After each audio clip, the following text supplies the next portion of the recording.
Welcome back. Welcome back. This is the Intelligent Developers, led by Andre Bueno and Gerard Delane. And today we have a fantastic guest, Monique Wilson Marrero. Monique, how you doing? I'm doing great. Excited to be here. Wonderful, wonderful. Andre, how you doing, man? I'm excellent. Thank you so much. I'm really excited to, I guess, dive into this conversation. Monique has had such um, a lot of different chapters in her career. So it's exciting to see that come out not only of Wharton, but to see that come out of really community development financing. Fantastic. So to kick it off, Monique, tell us, how did you get into real estate? Yeah. I would say it's a little bit of probably a winding path. My career started actually in teaching, so kind of far from real estate. But I think the common thread was really a focus on community and community empowerment. Mm. I got to real estate just I think from almost a side passion around housing. I actually grew up in Brooklyn.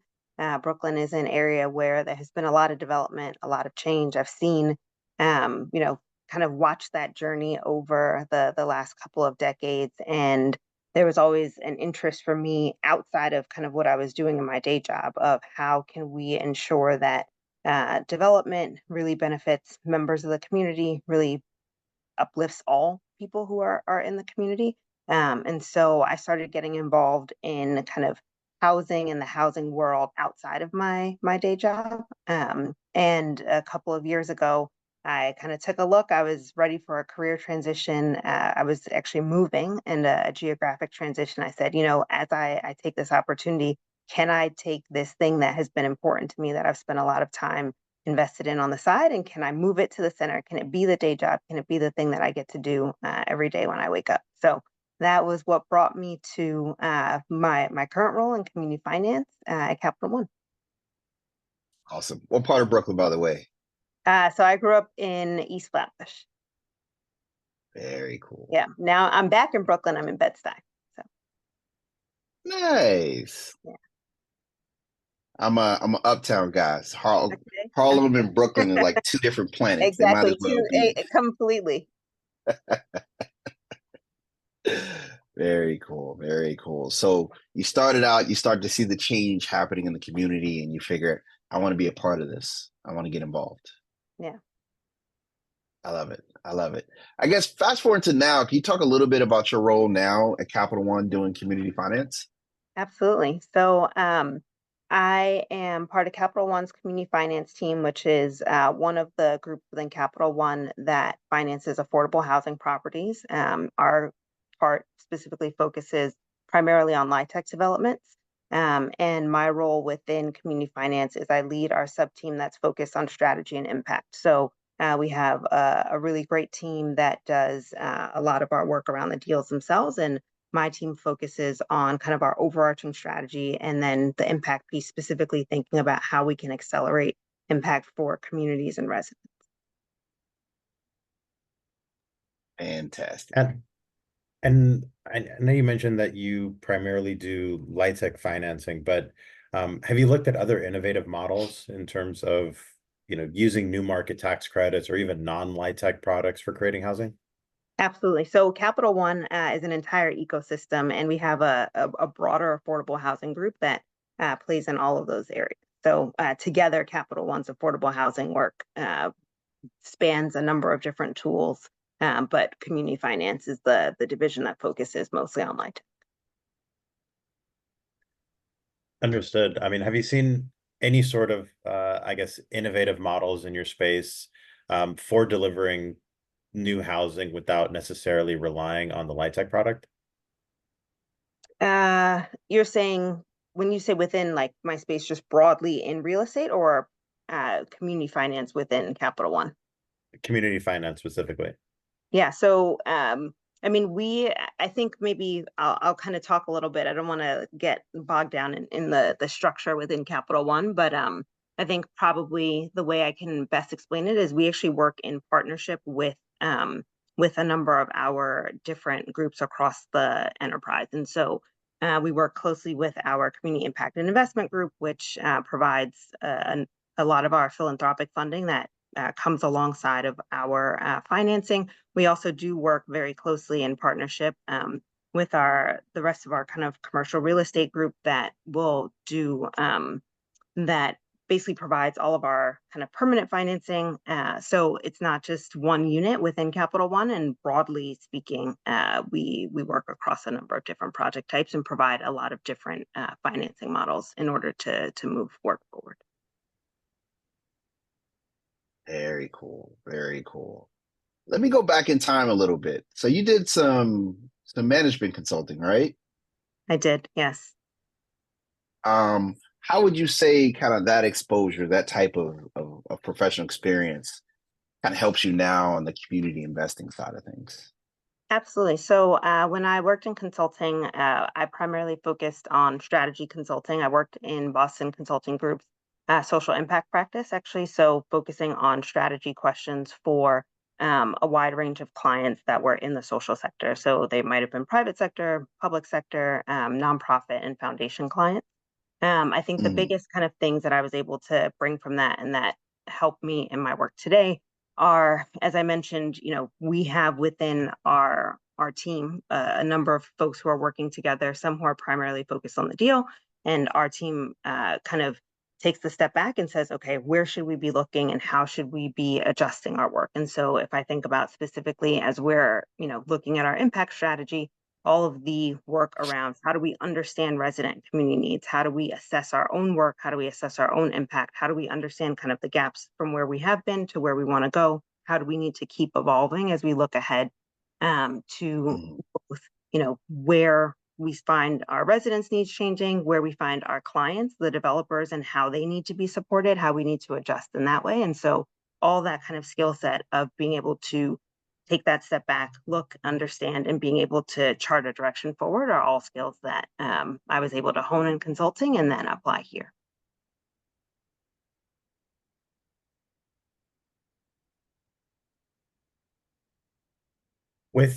With community development financing changing so much, how have you been incorporating these, I guess, these different consulting frameworks to the space?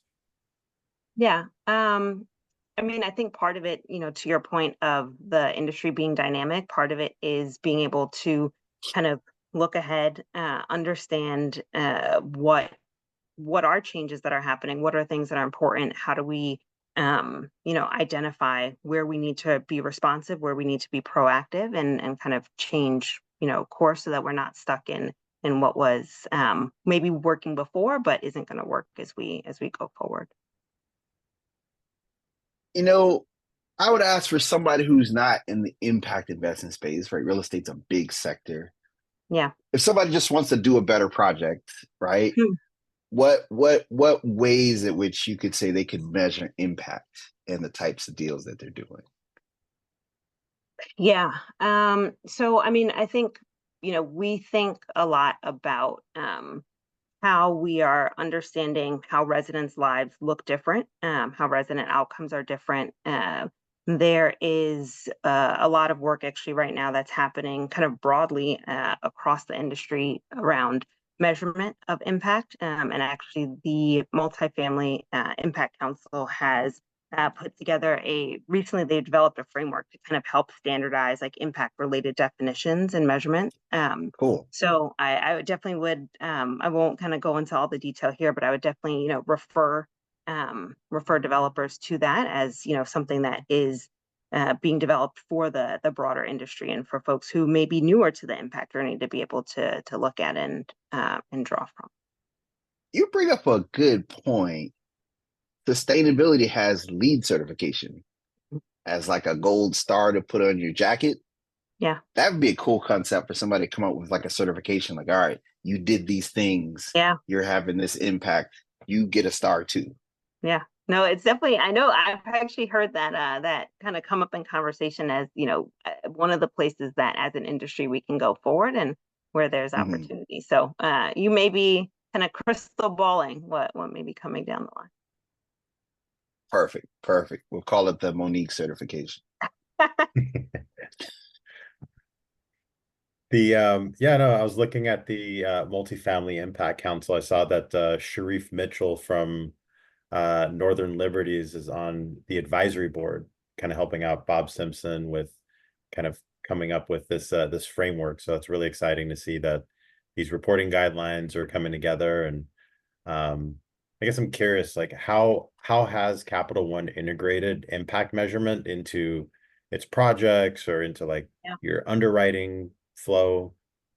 Yeah. So I would say kind of broadly, there were internal measurements that we had been looking at over time, actually coming out of this new framework that the Multifamily Impact Council has developed. We are revamping our own kind of internal assessment and framework that we're leveraging so that we can make sure that we're drawing on best practices from kind of what's standardized across the industry. And we're working with our clients, our syndicator partners, in order to.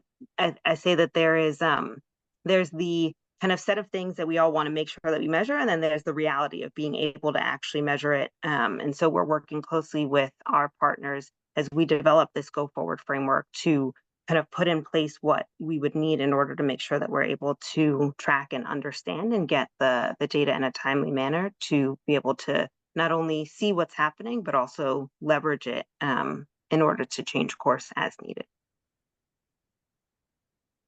Awesome. Awesome. Going back in time again, we skipped two very important parts of your life. You seem to be in this beautiful club of having multiple Ivy League degrees. Is this correct? That is correct.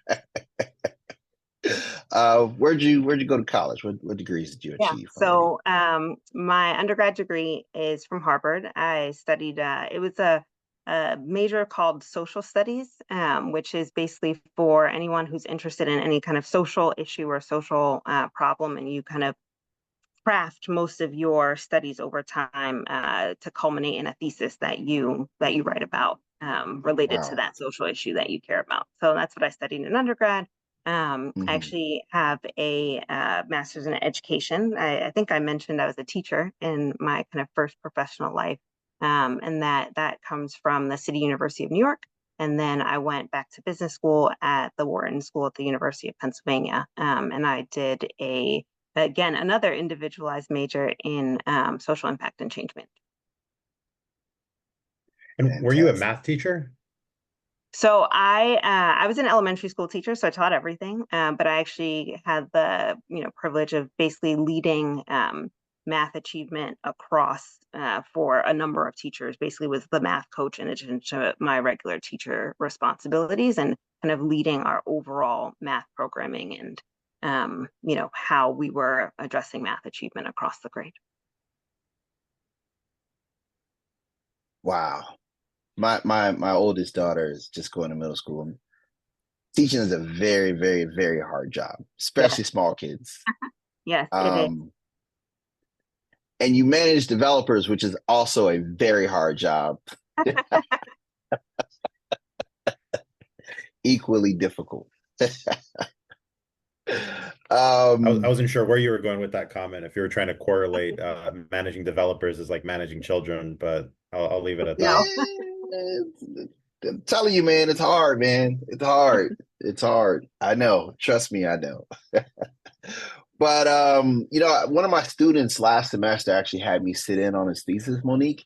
I guess NYU has a similar thing where you can kind of create your own custom-made degree, basically. Yeah.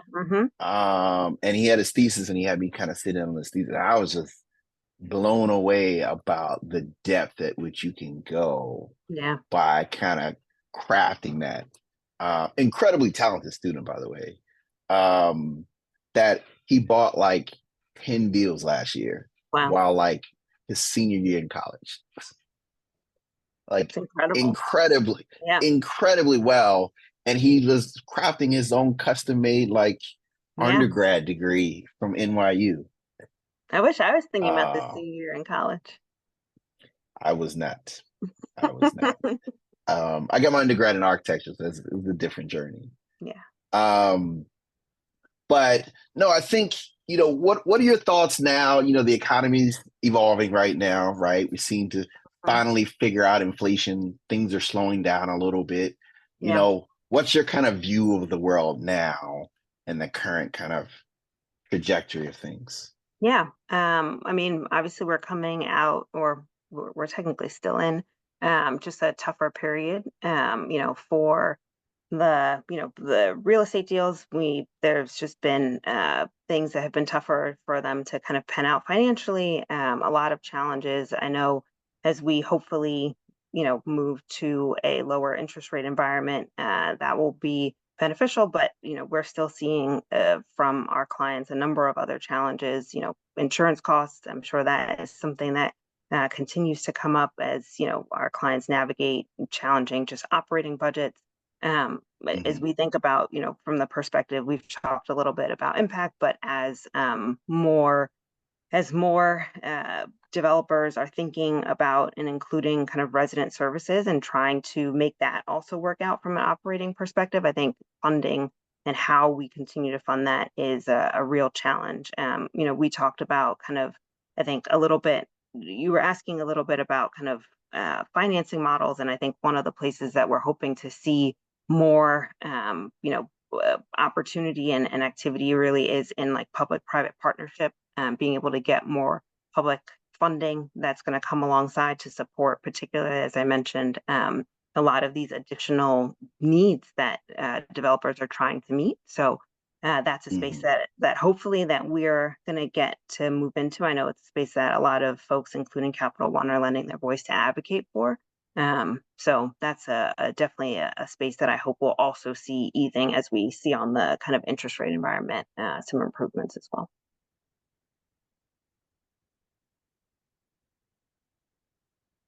Wonderful, wonderful, wonderful. So with the space changing so much, I mean, if you were someone who's new to the community development space, I mean, what skills you feel are the most valuable at this stage, given the new role that technology is playing and all the different dynamics, affecting the industry? Yeah. You're saying kind of what skills are most valuable broadly to work in the industry? Yeah, like if we were to think about, someone entering the space now, and you're talking about, understanding how to put together public-private partnership deals, Yeah. you have to understand both the real estate side, both the community development side, and then at the same time have some level of understanding of what the public agency is looking for, or what they're leaning towards or not, or moving away from, et cetera. Yeah.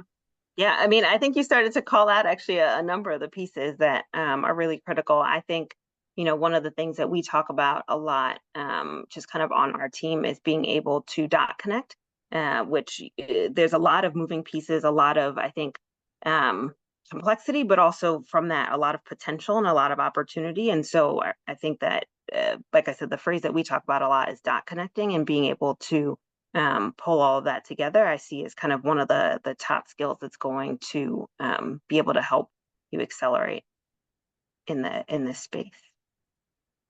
And do you see AI helping with that? Yeah, I mean, I think we have only just started to not even honestly like get the tip of the iceberg of like where what the power of AI is going to be. I think there's a lot of different um, you know folks across the space kind of trying to understand what are the applicable or what are the applications of AI across different pieces of being able to better predict, better maybe move things that we don't need to spend as much manual effort on. So I don't even think we've come close to understanding or uncapping the full power of what that could look like. I tell young folks, like, if you're not using it, everybody else has superpowers and you do not. Yeah, That to be as productive as everybody else, you need to figure out how to control the machine. yeah. So, all You're a good right. mentor. That's great advice. Listen, I watched this podcast called the All In podcast. It's pretty good. Somebody said on there one time that in the 80s, there were people who say, you know what, we're not going to do this computer thing. We're going to get off the off ramp, right? And everybody else went this way. He said, you know, what we're seeing right now with AI is kind of the same thing. It's like either you figure out how to participate or like you're on the off ramp. Yeah. Yeah. You know, you can't be productive while everybody else is using these super duper incredible bits of technology. Yeah. So, you know, I like it personally. Get on the on-ramp. Got to get on the on ramp. Right? I was in the first round of folks that got the iPhone. And some of my friends was teasing me, like, oh man, you got that expensive phone. And I was like, expensive. But now it's like, you know, you can't really, you know, you can't function without a smartphone of some sort. Yeah. Today. You just can't. Anyway, all right. Monique, if you had to talk to 21-year-old Monique, Oh, what wow. advice would you give her today? 21-year-old Monique. Well, to the point that we talked about, like I said, I think a lot of where I am now wasn't on my radar, you know, as I think about that kind of final year in college. I would say that the skills, to your point, that I was able to build did lay the groundwork and did, you know, bring me here. So I don't feel like I kind of missed the boat or missed the ramp, to your other reference. But I do think that, you know, for me, there's a part of it which, as I mentioned, growing up in New York, growing up in Brooklyn, I wish I had been part of this world earlier. And so I think that's probably what I would kind of maybe show the crystal ball of, hey, look what's happening. Look at all the things that are these huge changes that are going to be, and how can you kind of be a part of that, help influence that earlier. I think that's probably where I would show my younger self just the opportunities there. Very cool. Very. So you'd nudge and say, hey, you should look into this real estate thing. Yeah. Uh-huh. I love it. I love it. Monique, thank you. We truly appreciate today's conversation. Thank you so much. Thank you. Thank you for having me. Awesome. Thank you. Till next time. Till next time.